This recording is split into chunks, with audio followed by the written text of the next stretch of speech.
Hey Janice, how you doing? Also known as Jalayla.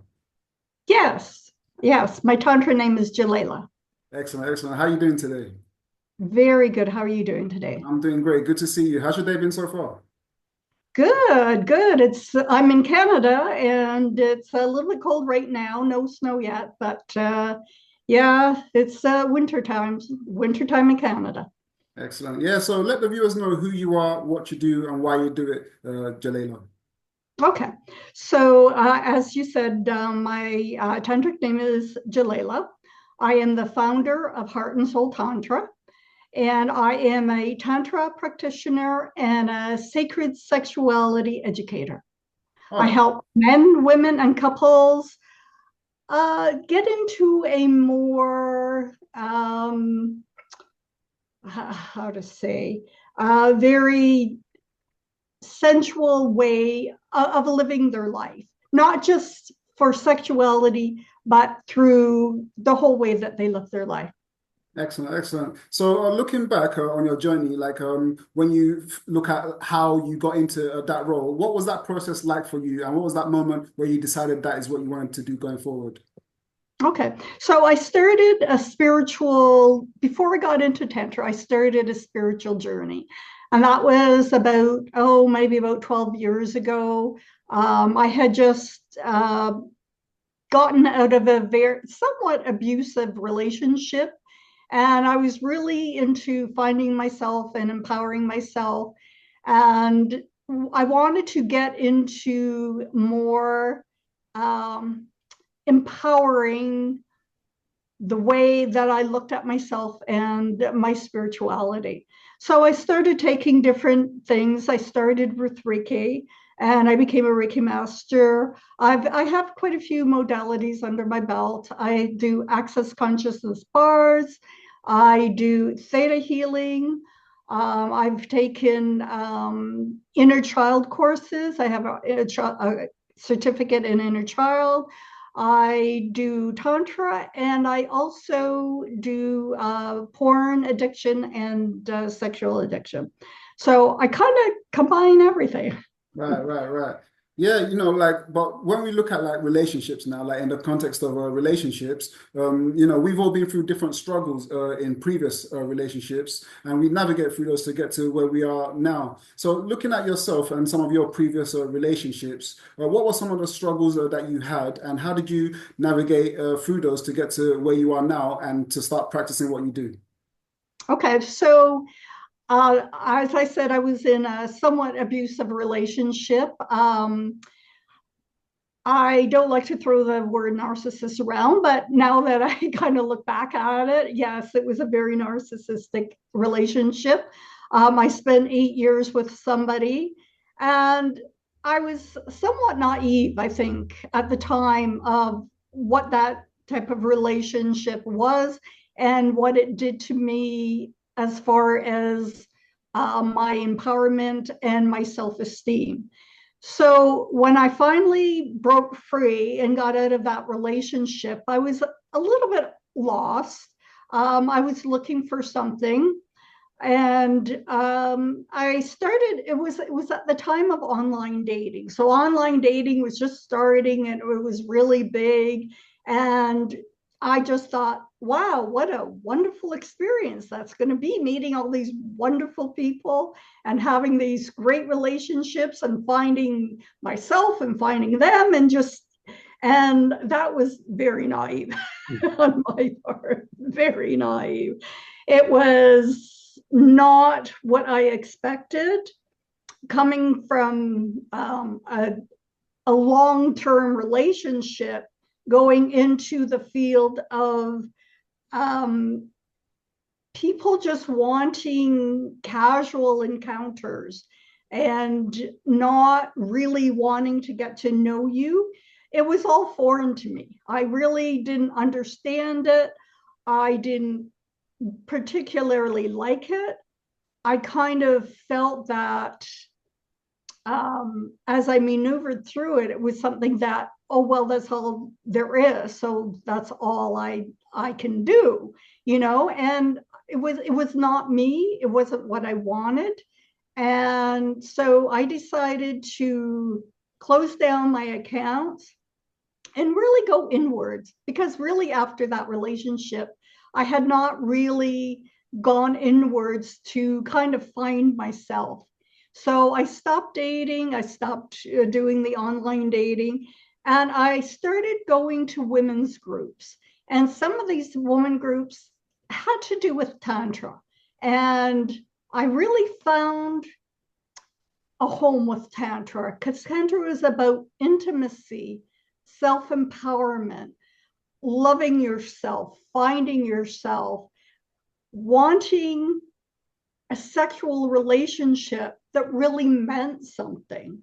It wasn't just casual. I call casual sexual encounters the McDonald's of sexuality, because it's fast food. That's all it is. It's fast food. Right. So I just delved deeper and deeper into Tantra, and I found that is what I want. That's what I want. And I decided to really take it further and learn more about it. And here I am today. Excellent, excellent. Yeah, so I do want us to talk more about Tantra, but before we do that, like when you was talking about your previous relationship that you said was narcissistic and you broke free of that, in that period when you felt like you was breaking free, what was that period like in terms of how did you start to disengage from something that was like toxic to you in your life in that period? Well, I think I was with him for 8 years, but I think at the 4 year mark was when I realized that he really wasn't what I wanted, and that although he could be loving and kind and sweet, and you know, and we had a very wonderful sexual relationship, he also had this dark side. And I never knew when this dark side was coming out. He was out of a marriage, and he used to always talk badly about his ex-wife, and how he was the victim and she was the problem. And I was like, oh, this poor man. Oh, you really, I feel so sorry for you. Not realizing that really he wasn't the victim, that he perpetrated a lot of it. And I found it to be very confusing. And as the years went on, after that 4 years, he actually made me feel like I needed to stay with him, because he was the only one, that nobody else would want me. And we were going through problems, and I went to, and we were supposed to go to see a counselor. And, I had suggested it, and he said, yeah.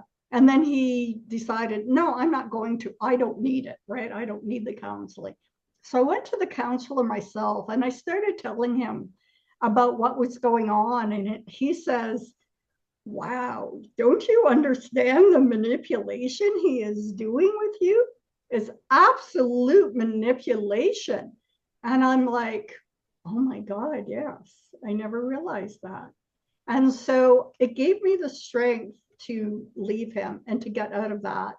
And so I felt empowered. I felt happy. I finally felt like I needed to grow, and I needed to grow spiritually, but I felt also a wave of empowerment as I did that, to finally break free. Right, right. And I'm not sure how much you'd want to share. Feel free to share as much as you'd like to. But when you said like he made you feel like he's the only one and no one else would want you, what kind of things were being said that made you feel that way, and and made you really believe that within yourself at the time? There's times when he would actually say that. He would say, how did he put it? You do know that if you leave me, nobody else is going to want you. And if you leave me, you're not, I'm not worthy. I'm not worthy of anybody else. I needed to stay with him because nobody else would want me. And that was far from the truth. Far from the truth. Right. So you said after that you had some therapy. Is that what you said? You had some therapy? Well, near the end of our relationship, we were having a lot of problems, and so I suggested we go to a therapist, a counselor together. And because he didn't want to, I decided to go myself, and Right. that really opened my eyes to the manipulation that he was pulling over on me. Right. And when you think about your conversation with the therapist, what were the things that were said that made you actually come out of that situation and made you realize that like the things that were being said were not really who you were? Um, Well, I told him all the things that he was doing to me, all the words, all the things, the way he made me feel at times. It was always either he made me feel really, really good, or he made me feel really, really bad. And there was also the anger. So the anger would just come out, and then it would be, oh, I'm really sorry, I didn't mean it. And you never knew. It was always like you were on this wave, and you never really knew where you were, or what was going to happen, or when it was going to happen. And the therapist really opened my eyes to that, and that's not a healthy relationship. And through Tantra, I've learned what a healthy relationship is. And I will never go back to that type of relationship before again in my life. So, Excellent, excellent. Yeah, so looking deeper into Tantra now, like what was the things that you noticed within the practice of Tantra that was so different from everything else when you say like it was way more authentic than what you were used to? What were the things that made it more authentic for you? well, Tantra is weaving spirituality and sexuality together. So it is combining both. So I was on a spiritual journey and a sexual journey also. I mean, I was in the prime of my life, so I still really wanted sexuality, but I didn't want it on the terms of casual, um what's oh the word I'm trying to use is, it's casual, but it's very one-sided. I found that the sexuality was one-sided. It wasn't, oh, I want to make you feel good. I want you, to pleasure you. I want you to be, feel like you're an amazing woman. It was like, no, it's very self-centered. Um, Right. yeah. Yeah, there's a lot of women that, are interested in something like Tantra and like the things that they hear about it. But like, for example, women that are so heavily focused on their career, they feel so closed off to their intimacy Yeah. and their intimate side, and they don't really know how to open up in that way. What kind of ways can women like that start to open up and experience something like Tantra and the benefits it can bring to them? Well, they have to realize that if they're really, really focused, that they're focused into their masculinity. Every person has masculine traits and feminine traits. So if they're really focused into their work, and that type of atmosphere, that type of living, they're not getting into their feminine essence. And so they somewhat, I'm not saying perform like a man, but their traits are kind of like, uh, they're masculine. So learning about Tantra, getting back into that essence of femininity. But the one thing about getting into the essence of femininity, a woman has to feel safe.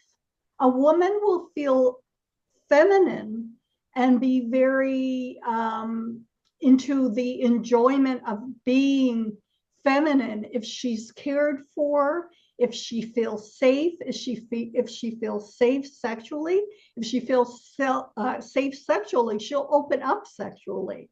But if she's taking on a manly role, then she is not feeling safe. She's not feeling safe in her feminine essence. Right, right. You know, and some women, like when you speak about women feeling safe, right? Maybe like in a previous relationship, they felt really safe in that relationship, but maybe that relationship didn't work out. So going forward, they don't know how to find someone that's going to make them feel the same way. So they're kind of holding on to that previous feeling of that they had in a previous relationship and looking to project it onto someone new, but they can't really find that kind of match. How can they start to move forward and find that sense of safety when they don't know how to bring it from the past into the future? Well, it's very important to take the time for themselves to really get into the understanding of who they are. People that go from relationship to relationship to relationship usually repeat the same pattern. But if a woman is wanting a different type of relationship, she needs to sit down and write out what is it that she's looking for in a relationship. What are her ideas of what a healthy relationship is? She has to believe and think about those type of things, because if she doesn't, she's just going to repeat the pattern. So it's very important to have clarity of what it is that you're looking for in a relationship going forward. And once you're clear and you're healthy, that's what you will attract.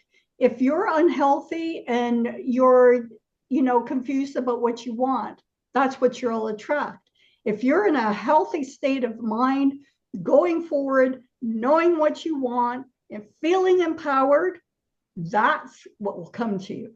Right, right. And for women that have done the inner work and they kind of feel empowered within themselves and they've started to explore their sexuality and feel free again, they start looking at a different kind of relationship dynamics, especially when they're coming from like a relationship that didn't work out for them. They want to see what else is out there. They start looking at different dynamics like monogamy versus a non-monogamy and what kind of fits for them. What is your viewpoint of monogamy versus a non-monogamy in that context? Everybody's different. Everybody's in different times of their lives. Some people may just want monogamy. Some people may want to experiment. Everybody is different. And again, it's different times of their lives. As long as they go into it knowing what they want, not being fooled, communication is an extremely important part, especially in non-monogamous, well, in both, but in non-monogamous relationships. Because if their thinking is going to be one way and their partner is thinking it's going to be another way, there's going to be a lot of confusion, there's going to be a lot of jealousy, there's going to be a lot of problems. So they need to clearly communicate where their boundaries are. And boundaries are so important. Boundaries, even in a monogamous relationship, are important. Establishing the boundaries of that way you feel safe is an extremely important part of a healthy relationship. Yeah, for sure. Communication is definitely a key in all relationships. And looking at situations where there's someone that is interested in a non-monogamy or opening up the relationship, but they don't know how to communicate this to their partner because they're worried about how their partner is going to react. How can this be brought up in a monogamous relationship by a partner who would like to open up the relationship and experience non-monogamy with their partner? A lot of people have problems with that. I think that it's important to be able to trust yourself, trust the ability of that person to not just communicate, but to listen to what you're looking for. And if it's not the type of thing that they want, then maybe they need to work something out, need to change things, or move on.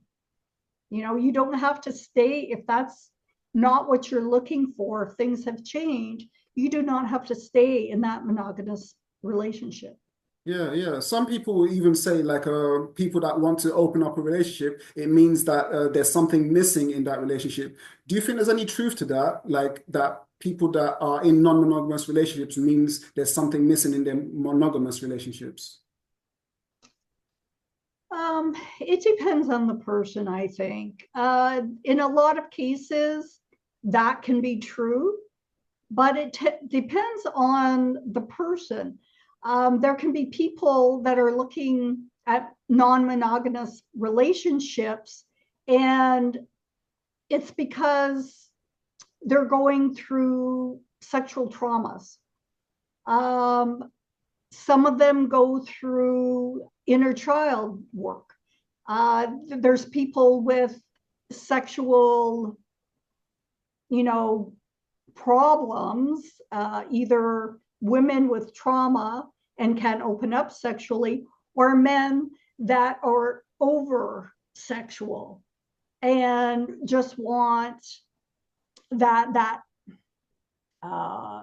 dopamine hit from having all kinds of different lovers. So it depends on where they are in their life and what they're looking for. Right, right, right. And for people that are monogamous, like that's what they've chosen going forward, they both want to be monogamous, but one partner's always jealous of the other partner, like always saying you're looking at this person or you're speaking to this person. And the partner that's been accused of these things is starting to feel like, why am I always being accused? Maybe I should do something about it since I've been accused all the time. How can this partner that's been accused all the time start to explain to their partner that nothing is going on? And how can the partner that's always feeling jealous start to deal with their jealousy? Well, jealousy is not a sign of love. Jealousy is a sign of insecurity. So that person probably has either inner child wounds that need to be healed, or they've had past trauma from other partners where that partner has made them feel insecure. So jealousy is something that comes from inside, and they're um, they're putting that on the other person. So a person who is monogamous, um, they first of all need to communicate. Maybe they need to go to therapy together, try to understand the person, but that other person really does need to work through what is making them jealous. Right, right.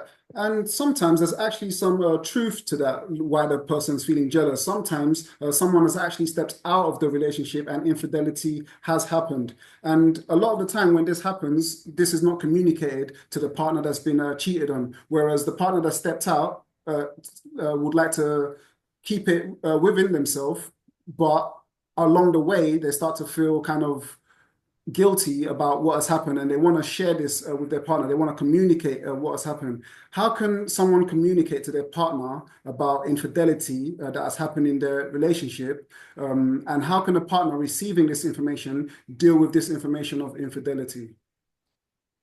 I think that, excuse me, I think that going through therapy, whether it be life coaching, Tantra coaching, psychologist, however you want to do it,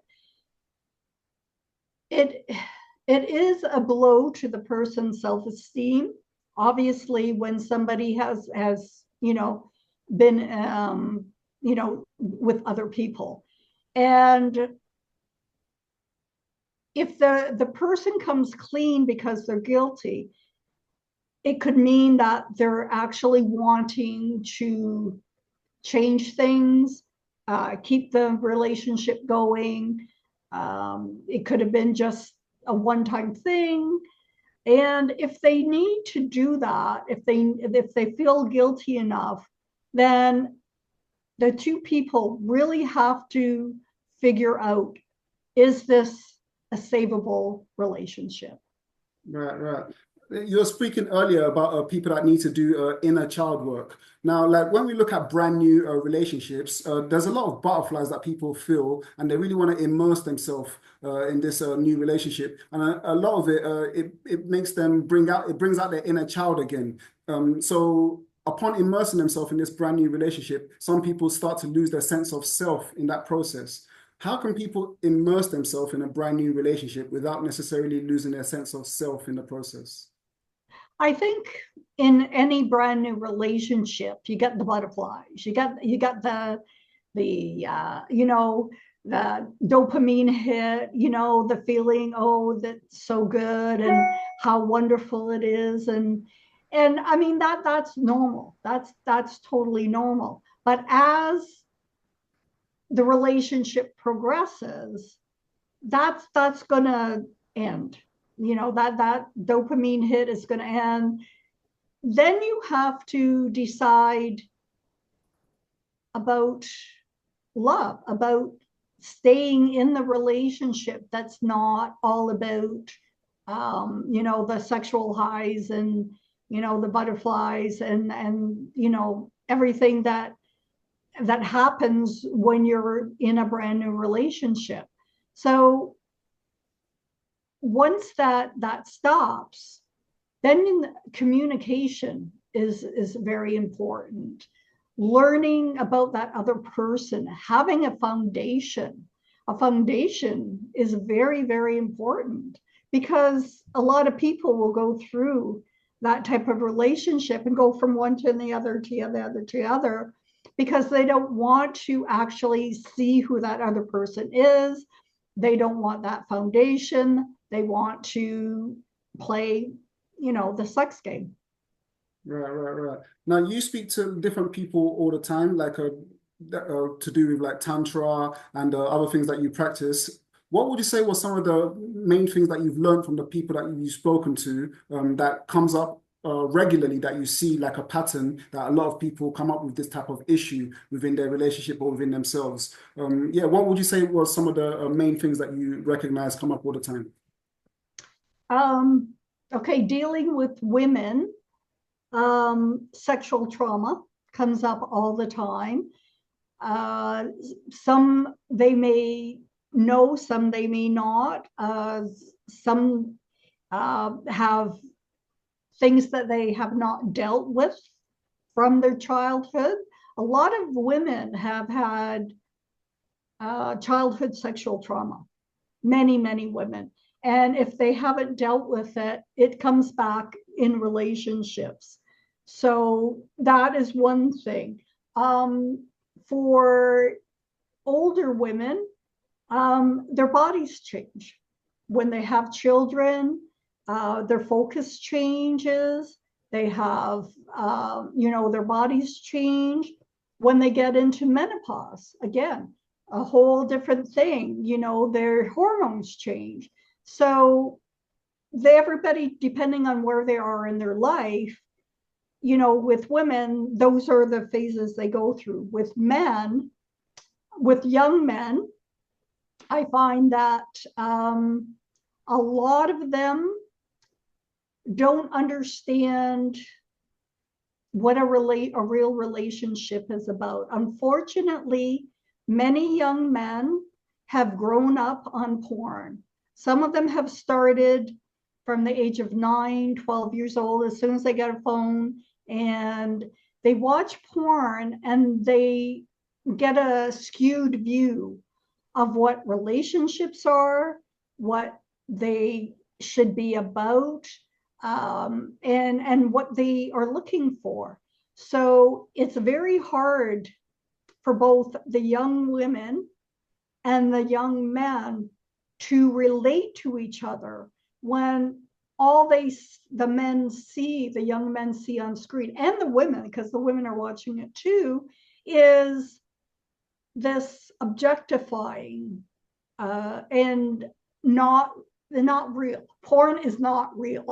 Okay, porn is not real. I'm telling you guys this. I actually did a podcast with a former porn star, and what she told me about what the industry is like, it's mind-blowing. It is really not.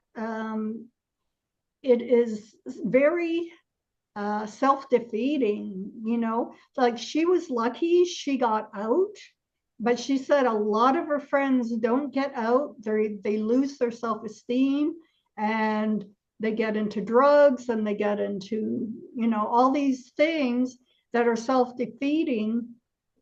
And the money, you know, looks good and it goes, but it goes. And, you know, the young girls, they think, oh, I'm going to be a porn star.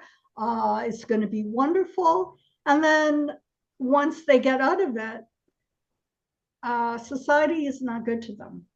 They can't get jobs.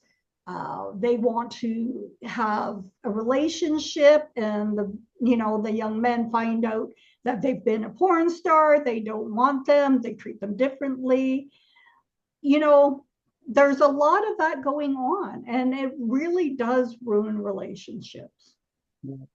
Yeah, so Janice, thank you so much for coming on. Thank you for everything that you shared. Where could people find you, find out more about you, and find out more about what you do? Okay, so I am on the Toronto Tantra website, so torontotantra.ca.